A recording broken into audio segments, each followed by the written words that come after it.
Welcome to a crossover episode of Locked On Heat and Locked On Bulls. On today's show, we'll look ahead to Saturday's matchup between the Heat and the Bulls and debate which team has a better chance of coming out of the Eastern Conference. You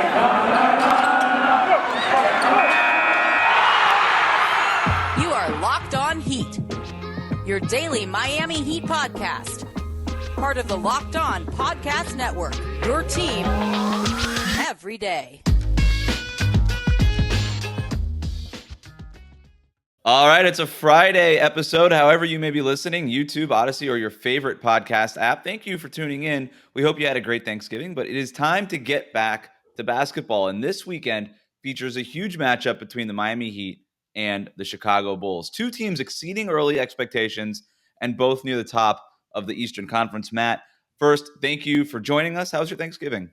Oh, not too shabby. Wes, David, pleasure to chat with you guys. I know this is a big matchup that Bulls fans and Heat fans have been looking forward to. Yeah, I tricked you because we're actually recording this on a Wednesday, you being the listeners. I just assumed that I'm going to have a good Thanksgiving tomorrow. I like that. I like that optimism. It's good. Yeah. Quickly, favorite best side dish for Thanksgiving? Probably mac and cheese. Mac and cheese. Okay. You can't lose that, David. What was your favorite? You can't. Well, I'm Cuban, so we have different side dishes on Thanksgiving that you all probably do. But we got rice and beans. That's a good one. White rice, black beans combo. Can't fail with that.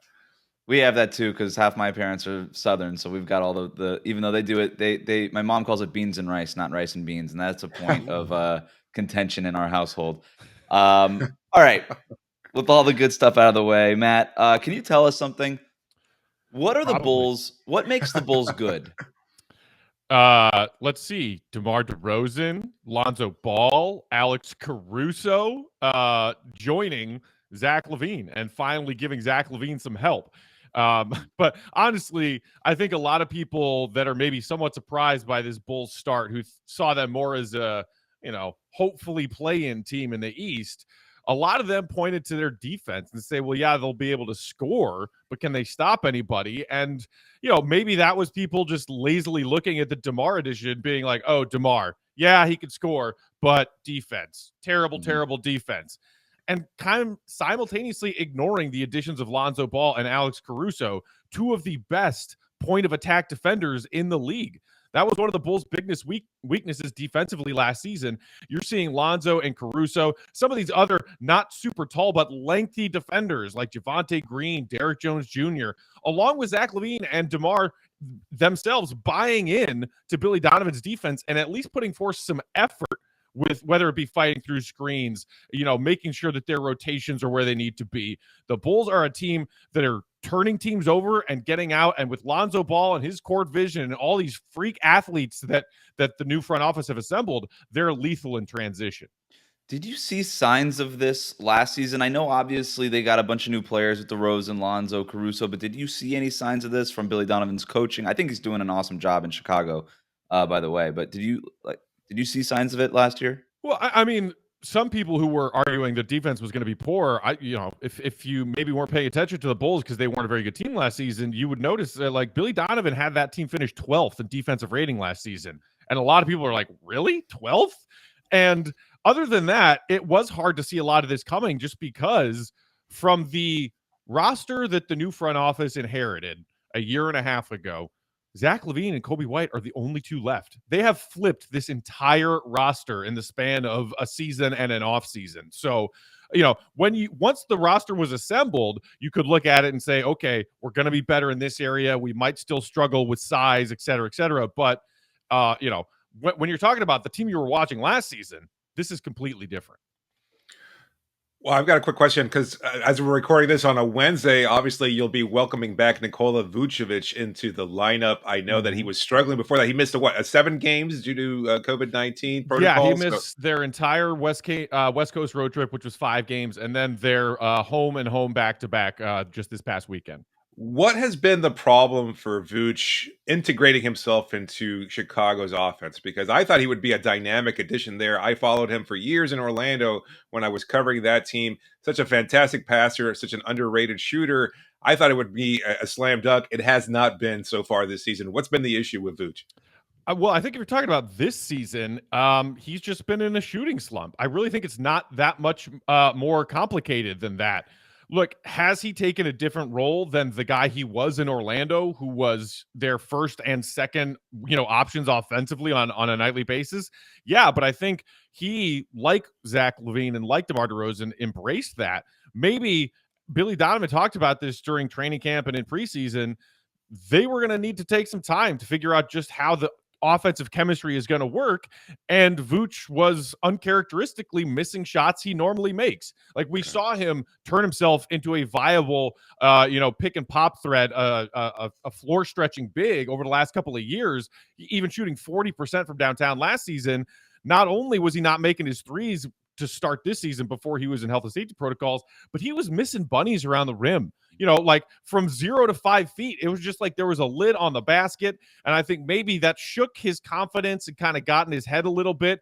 And it's a shame because their last couple of games before he tested positive, he was starting, it looked like, to pull himself out of that shooting slump. So now, starting with this game against the Rockets tonight, Wednesday night, hopefully you could see him pick up back up where he left off. But now you're talking about a guy who's been out for a couple of weeks and was dealing with some COVID symptoms. So probably not, a guy who's fully conditioned at this point and might be kind of starting from scratch. But long term, other than just kind of figuring out where his moments are in a game offensively, along with Zach and DeMar, I'm not that concerned. I think it was just a little shooting slump to start the season.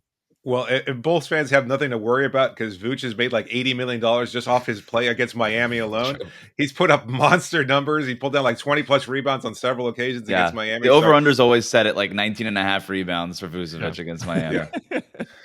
I think anytime also that Jimmy Butler visits Chicago, it's going to be a story. There's meaning to it. I know that Jimmy Butler's obviously played for a couple of different teams between Chicago and Miami, but I think that this version of Jimmy Butler, I think this is the best version of Jimmy Butler. I think this is the best version we've ever seen of him. And I think as a teammate, it's the best he's been.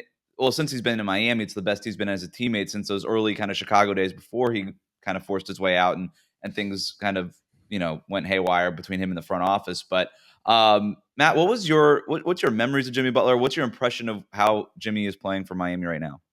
Well, you can't deny that guy is just an absolute force. When you're talking about the best two-way players in the NBA, some might not put him top 10, but, okay, expand that to 15. Jimmy Butler is a force to be reckoned with. And the way that he's built out this offensive game, because when he first came in as a rookie, his first few seasons with the Bulls, sort of like a scrappy kid who played JUCO and then was discovered, had a couple of good years at Marquette.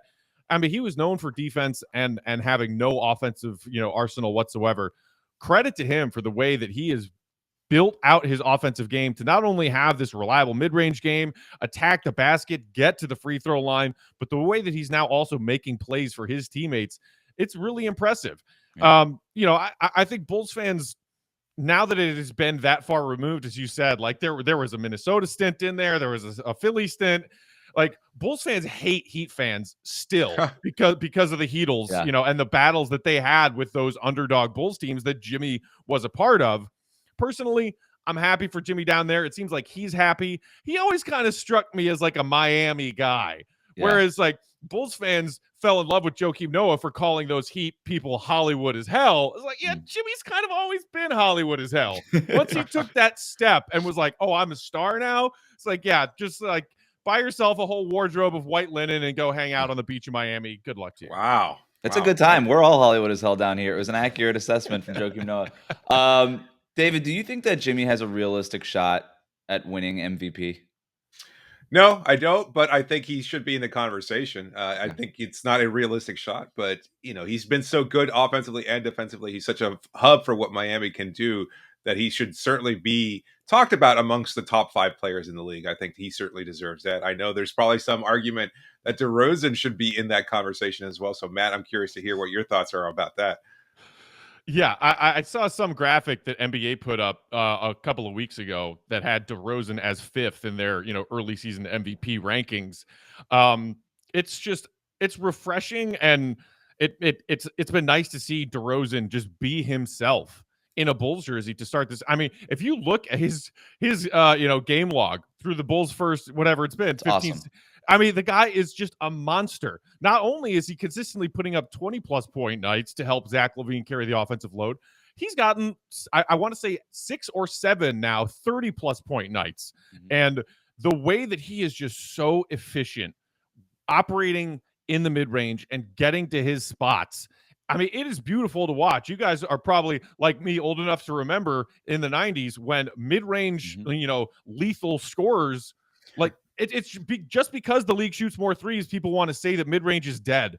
Watch DeMar DeRozan play a basketball game and then come back and try and tell me again that mid-range is dead, because DeMar's mid-range and DeMar's ability to get to the free throw line, which was another big hole in this Bulls offense last season, are two of the big reasons the Bulls are winning games.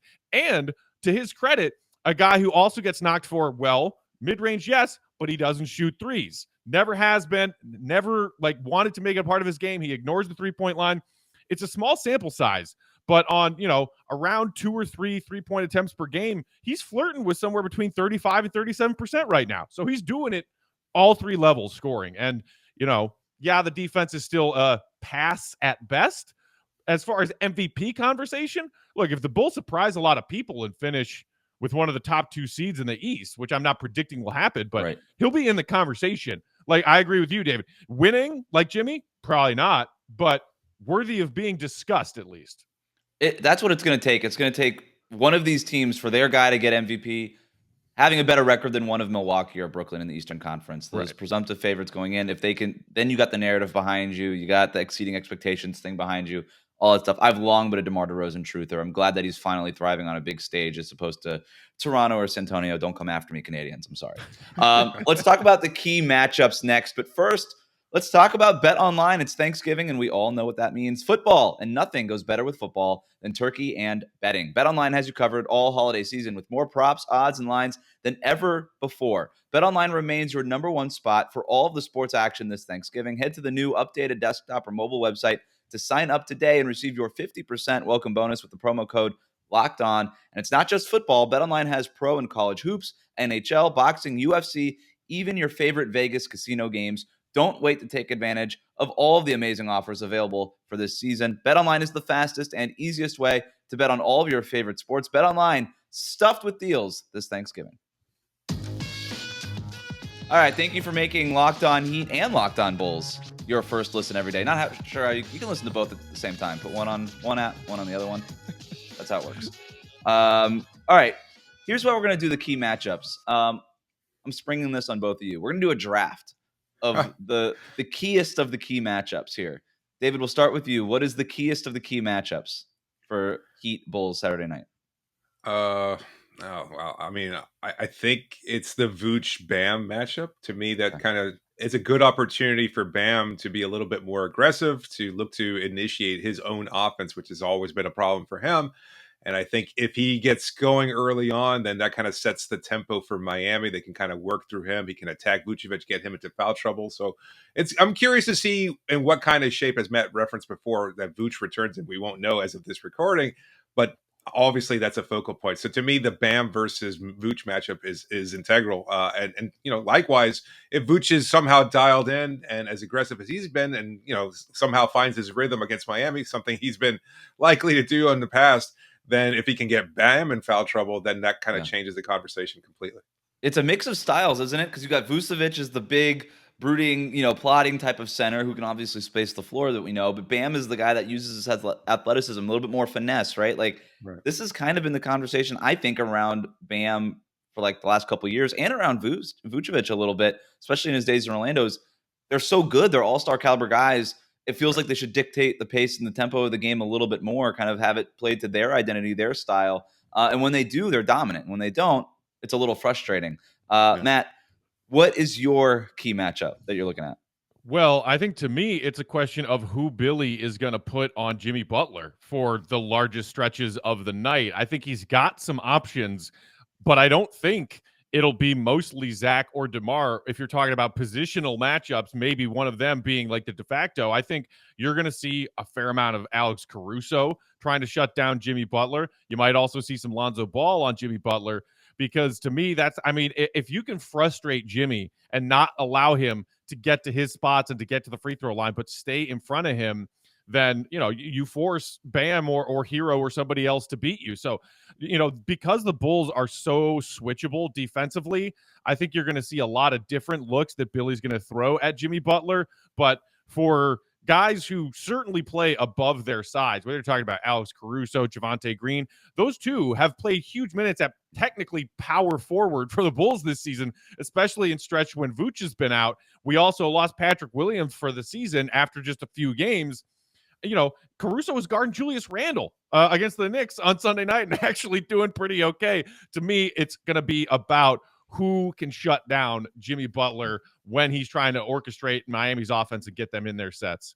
What is Caruso's status? Because he was out for this last game, but is he back or expected to be back on Wednesday and Saturday? After the Wednesday shoot around in Houston, he is, we're a couple hours before tip-off Bulls Rockets right now, Wednesday early evening, listed as available along with Vooch. He was seen wearing a wrist brace of some kind at shoot around on Wednesday morning. So my guess is they'll be cautious. If the Bulls are blowing out the Rockets tonight, Billy will probably keep his minutes short, but after just a one-game absence, it looks like Caruso is back and available again. All right. I think the matchups across the board are just so interesting. I mean, between the Heat and the Bulls, this is like the closest thing that the Eastern Conference has to the Spider-Man meme, right? Like both of these teams are just like doing it in the mid-range, super physical, old school type of coaches, old school type of organizations. Everything you're saying about who guards Jimmy Butler, Heat fans could say the same about who guards DeMar DeRozan. I think that Caruso can come off the bench and credibly guard Tyler Herro. I think he's going to give him a hard time. You have Lonzo Ball and Kyle Lowry as like kind of these 3-and-D point guards who are very much pass-first, team-oriented guys, kind of running things for there. You got these all-star caliber centers. You got questionable depth on both sides. Like I'm fascinated by this matchup. I'm fascinated by how this game turns out. Both of you are wrong as far as the key matchups are concerned. All those things I listed, the key matchup has to be the Kyle Lowry, DeMar DeRozan relationship. I just can't wait to see them just like hugging it out, dapping it up at half court, high-fiving, joking, maybe at their foul line. DeRozan's at the foul line. Kyle Lowry's messing with them a little bit. That's what I want to see. That's what I want to see because you know that both teams are going to be going hard. It's going to be a physical game. It's going to be a fun game. But that I think the levity, maybe like the comedic relief is going to be Lowry and DeRozan. I'm looking forward to that more than anything. You kind of took an easy way out there, but you overlooked the Chicago and Miami versus the NBA and the eventual ruling regarding the acquisition of Lonzo Ball and Kyle Lowry. So that's the Adam Silver should just come out in the middle of halftime and be like, "Here's the ruling. Stop the game. Stop the game." Yeah, that would be awesome. At this point, would you guys agree that either both teams should get a penalty and it should be the same, or they should both not get penalized? I mean, I understand that because sign and trades are more complicated and you announce it at 1 minute after the free agency window officially opens, that clearly there's tampering going on. But like DeMar DeRozan has done countless interviews and podcast appearances and whatnot since the decision to come play for the Bulls, talking about how LeBron was like in his ear pitching and maybe that there were some meetings going on with the Lakers before he even ended up going to the Bulls. So it's like, why is it? Why is it that Chicago and Miami are results? Because the Bulls are the ones that got Lonzo, because the Heat are the ones that got Lowry. Dallas isn't getting cited for tampering. The Lakers aren't getting cited for tampering. Philly's not getting cited for tampering. I'm sorry that your team's front office couldn't pull it off. Right. This is why you have trade deadline conversations. I don't think that the Heat ever really meant to get Kyle Lowry at the deadline. I really don't. I think if the price were low enough, maybe they would have. I think the Bulls weren't really interested in getting Lonzo Ball at all. I just think there was like, hey, let's just have these trade deadline conversations so we can get the ball rolling on this, so that when we know when all this stuff can actually happen, we already have a deal in place. And by the way, last I checked, 2 GMs talking to each other about potential deals was their job, not tampering. So I'm out on this. I think that I think this is all just pomp and circumstance. Well, no, we're totally investigating this. Blah blah blah. Adam Silver asked about it the other day. Was like, no, we're totally still investigating this. Like that is so low. I think on Adam Silver's to-do list. I don't think that they're investigating anything. Also, I could be completely wrong. I have no idea. And the one update we got from Woj, if you can even call it that, from whatever it was a week ago, was like, here's an update. There is no update. It's still ongoing. And it's something about like they might release that they have, reached the conclusion of their investigation soon. And you're like, okay, well, what the heck does soon mean? Right.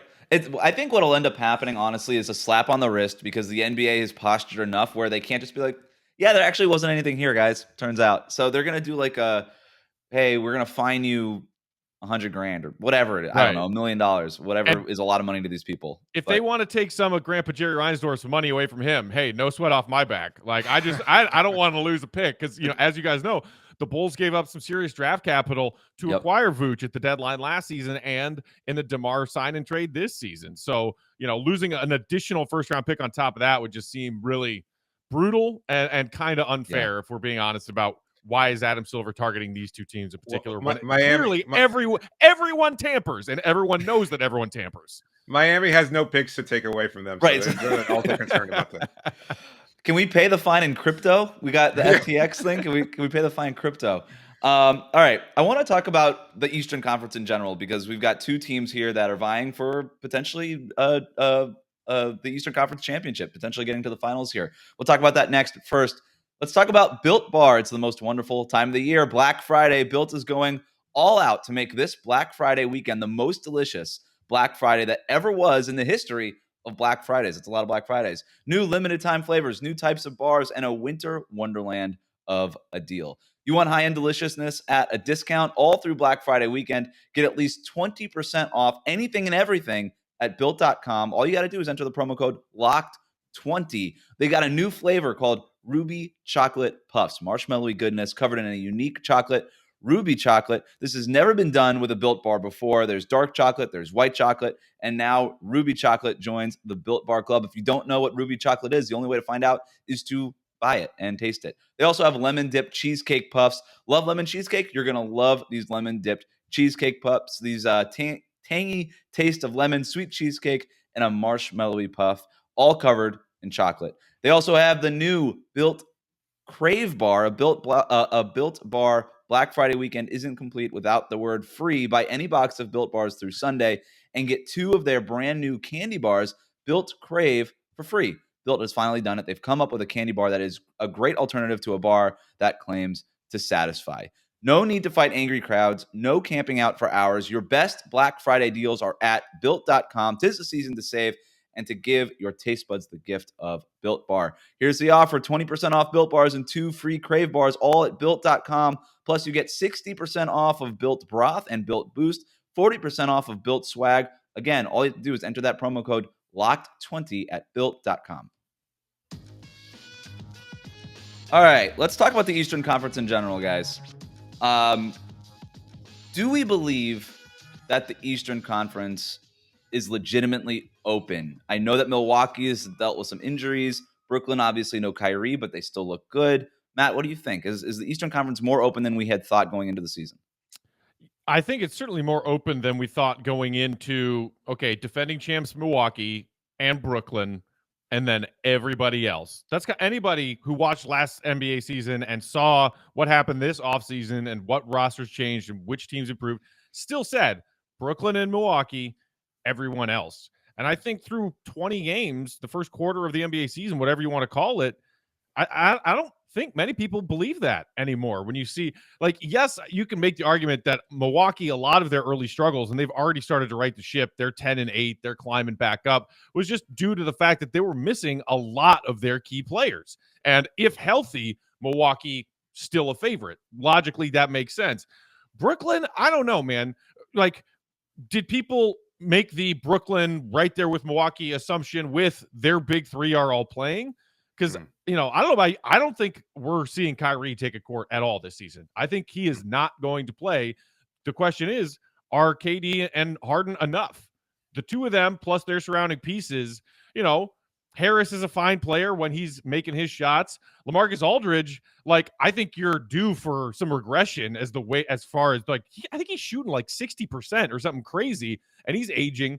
Blake Griffin has just been absolutely terrible. So, I mean, when you look at teams like Chicago, like Miami, like Washington, and then still knowing, Philly's lurking down there, Boston's lurking down there, the Knicks are hanging around.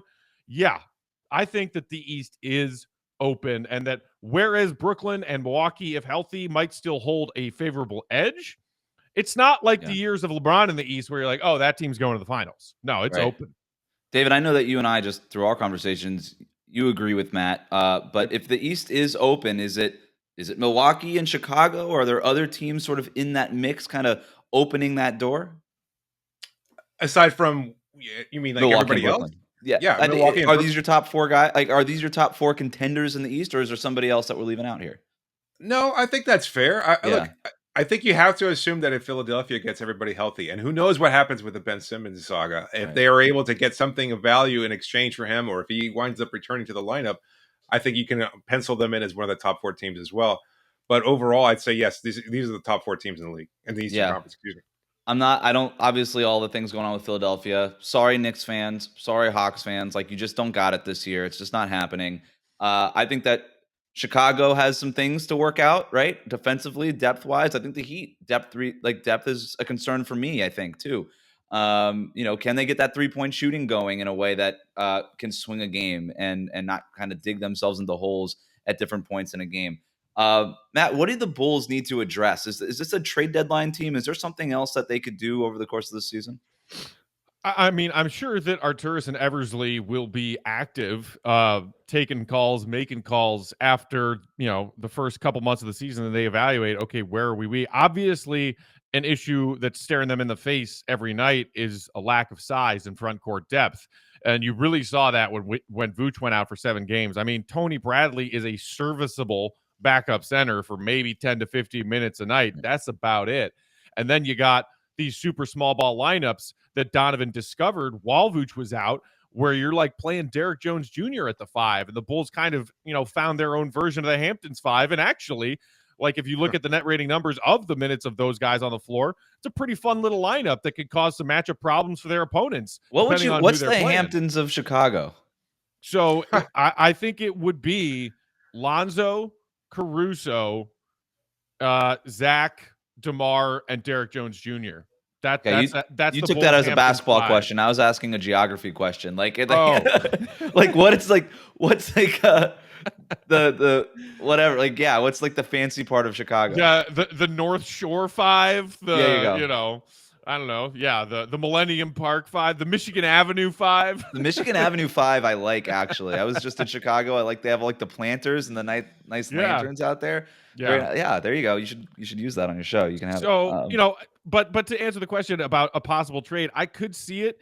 Bulls fans are firing all cylinders on the trade machine on Twitter already through not even 20 games. And we're like, Yeah. oh my God, we got to trade Kobe White, or we got to trade Patrick Williams, and we need a big.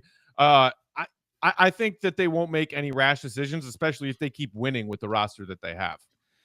Yeah, and I'm with you with Miami. Like, they don't really have any trade pieces, where Chicago, you mentioned some of the guys. Like, you can move some of those young guys for a more established player. For Miami, they got nothing, really. I mean, you can't really trade KZ Okpala for a meaningful difference maker.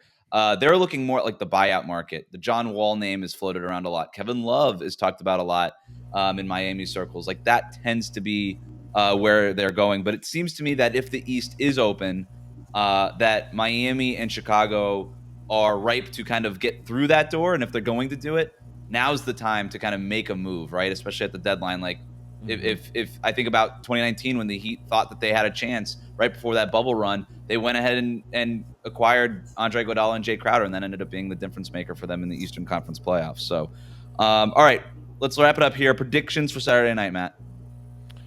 I think it's going to be a battle. I think it's going to be, a classic Chicago-Miami game where defense is going to be, the big focus. And I like you mentioned earlier, maybe it'll also be a bit of an emotional night with DeMar and Kyle playing against each other, a little bit of reunion down there in Miami. And I will say this, since Jimmy left the Bulls, and I have watched him play against the Bulls many times, he always circles those games on his calendar, because whereas he wanted out of Minnesota and he wanted out of Philly, he didn't want out of Chicago. He wanted the big contract, but he wanted to stay and be the guy in Chicago. And even though the front office that traded him away is now gone, I think that chip still exists on Jimmy's shoulders. So I'm expecting a tight game. I'm not going to predict a winner because I think these teams are very evenly matched, but I'm guessing that Jimmy is going to come out with something to prove. There you go. David, you got a prediction? The Heat don't necessarily function well on the road, especially with these kinds of circumstances. So to me, I think it's going to be a more likely Chicago win. I think they'll be tired after a 4-game road trip, and while you don't want to use it as an excuse, it just seems like Miami might not be able to adjust to those kinds of matchups as well as we'd like. So I'm seeing a Chicago win in this future. We know that Kyle Lowry will be hosting the Heat on Thursday for Thanksgiving in his hotel room. He's flying out his private chef. I think and predict a lot of food and a lot to be eaten, a lot of wine to be poured, and a potential Absolutely. hangover game for for the Heat. It might take him a couple days to work off that hangover. So I don't know. I'm with Matt. I'm not going to predict wins and losses, but I think it will be a tight game, and I think it'll be a little bit of a slow game. If I'm going to do any betting lines, whatever the over-under is on the point total, which I haven't seen it, I'd probably bet the under. It just feels like it's just ripe for sort of a lazy Saturday night, let's get out of here type of deal. All right. And to your point, David, about the Heat being tired, winding down a road trip, it's actually going to be the second night of a back-to-back for the Bulls, who are down in Orlando on Friday night. Ooh. So Bulls got to play in Orlando, then fly home and play the Heat on Saturday. So they'll have some tired legs too. All right.